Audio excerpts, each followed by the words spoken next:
সারা দেশে নানা আয়োজনে উদযাপিত হচ্ছে জাতীয় মৎস্যপক্ষ 2026। এই উপলক্ষে দেশের জেলা প্রশাসন ও মৎস্য দপ্তর শোভাযাত্রা, পোনা অবমুক্তকরণ এবং আলোচনা সভার আয়োজন করে।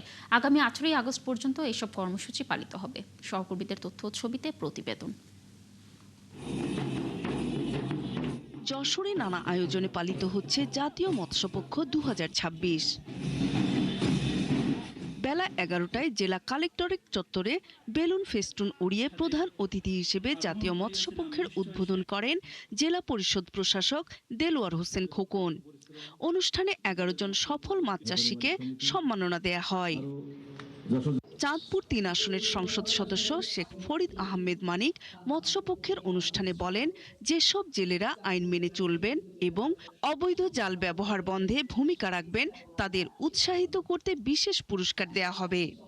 আপনাদের পক্ষ হয়ে এবং এখানে এই যে মৎস্য কর্মকর্তা আছেন, ডিসি মহোদয় আছেন, এসপি মহোদয় আছেন, নৌ পুলিশ মহোদয় আছেন, আমরা সবাই মিলে আপনাদের জন্য যদি এই কারেন্ট জাল চাঁদপুরে বন্ধ করতে পারেন, আপনাদের জন্য স্পেশাল পুরস্কার আনার ব্যবস্থা করব। মেহেরপুরে একটি বর্ণাঢ্য শোভাযাত্রা জেলা প্রশাসকের কার্যালয়ের সামনে থেকে শুরু হয়ে শহরের প্রধান প্রধান সড়ক প্রদক্ষিণ করে।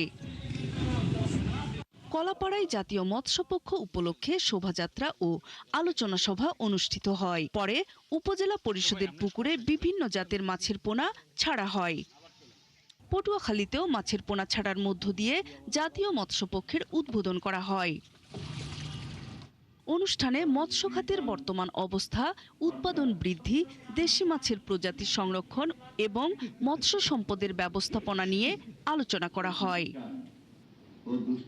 নূর তাজমিন নীর, ৭১।